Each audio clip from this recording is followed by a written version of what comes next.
ಕೆಲವು ಅಧಿಕಾರಿಗಳು ನಾವು ಏನೇ ಸೂಚನೆ ಕೊಟ್ಟರೂ ಕೂಡ ಅವರು ಬೇಜವಾಬ್ದಾರಿತನ ಮುಂದುವರೆದಿದೆ. ಸರ್ಕಾರದ ಸೂಚನೆಗಳನ್ನ ಪದೇ ಪದೇ ನಿರ್ಲಕ್ಷ್ಯ ಮಾಡೋದಷ್ಟೇ ಅಲ್ಲ, ನೇರವಾಗಿ ಉಲ್ಲಂಘನೆ ಮಾಡುವಂತಹದ್ದು ಕೂಡ ಕೆಲವು ಅಧಿಕಾರಿಗಳು ಮಾಡ್ತಾ ಇದ್ದಾರೆ. ಒಳ್ಳೆ ಮಾತಿಗೆ ಯಾರು ಗೌರವ ಕೊಡೋದಿಲ್ಲ ಅವರಿಗೆ ಕಾನೂನಿನ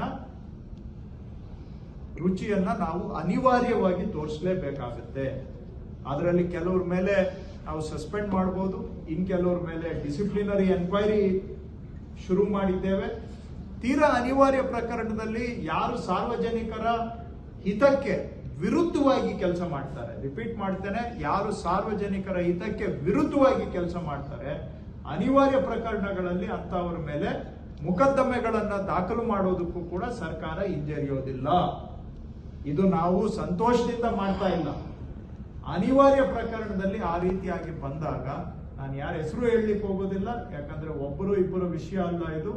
ತೀರಾ ವಿರಳವಾದಂತ ಒಬ್ಬಿಬ್ಬರು ಅಧಿಕಾರಿಗಳು ಯಾರು ಸರ್ಕಾರದ ಸೂಚನೆಗಳನ್ನ ಧಿಕ್ಕರಿಸ್ತಾರೆ, ಸಾರ್ವಜನಿಕರ ಹಿತಕ್ಕೆ ವಿರುದ್ಧವಾಗಿ ಕೆಲಸ ಮಾಡ್ತಾರೆ, ಅವರಿಗೆ ಕಾನೂನಿನ ರುಚಿಯನ್ನ ತೋರಿಸಲೇಬೇಕಾಗುತ್ತೆ. ಅನಿವಾರ್ಯ ಪ್ರಕರಣದಲ್ಲಿ ಮೊಕದ್ದಮೆಯನ್ನ ಮಾಡಿದ್ದೇವೆ, ಹೌದು ಮಾಡಿದ್ದೇವೆ. ಯಾರಾದ್ರೂ ಬೇರೆಯವರು ಕೂಡ ಅದೇ ರೀತಿ ಪಬ್ಲಿಕ್ ಇಂಟ್ರೆಸ್ಟ್ಗೆ ವಿರುದ್ಧವಾಗಿ ನಡ್ಕೊಂಡ್ರೆ ಅನಿವಾರ್ಯವಾಗಿ ಅವ್ರ ಮೇಲೂ ಕೂಡ ನಾವು ಮೊಕದ್ದಮೆ ಮಾಡ್ತೇವೆ. ಆದ್ರೆ ಇದು ನಿಮ್ಗೂ ಗೊತ್ತಿರೋ ಹಾಗೆ ರಾಜ್ಯದಲ್ಲಿ 0.0001% ಅಷ್ಟು ಮಾತ್ರ ಬಿಟ್ರೆ ಇದು ಎಲ್ಲರಿಗೂ ಅನ್ವಯಿಸೋದಿಲ್ಲ.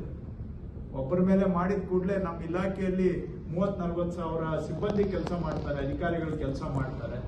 ಯಾರೋ ಒಬ್ಬಿಬ್ರು ಅಂತವ್ರು ಇರ್ತಾರೆ, ಅಂತವರಿಗೆ ಅವ್ರಿಗೆ ಬೇಕಾದಂತ ಕಾನೂನು ಅನ್ವಯ ಮಾಡ್ತೇವೆ. ಒಳ್ಳೆ ಮಾತಿಗೆ ಗೌರವ ಕೊಟ್ಟು ಕೆಲಸ ಮಾಡೋರಿದ್ದಾರೆ, ಅವರಿಂದ ಒಳ್ಳೆ ರೀತಿಯಲ್ಲಿ ಕೆಲಸ ತಗೊಳ್ತೇವೆ, ಅವ್ರ ಜೊತೆ ನಾವು ಬಹಳ ಗೌರವದಿಂದ ನಡ್ಕೊಳ್ತೇವೆ, ಅವ್ರಿಗೆ ಧನ್ಯವಾದನೂ ಹೇಳ್ತೇವೆ ಸಾರ್ವಜನಿಕರ ಪರವಾಗಿ. ಬಟ್ ಅನಿವಾರ್ಯ ಪ್ರಕರಣದಲ್ಲಿ ಶಿಸ್ತು ಕ್ರಮನೂ ಕೈಗೊಳ್ತೇವೆ.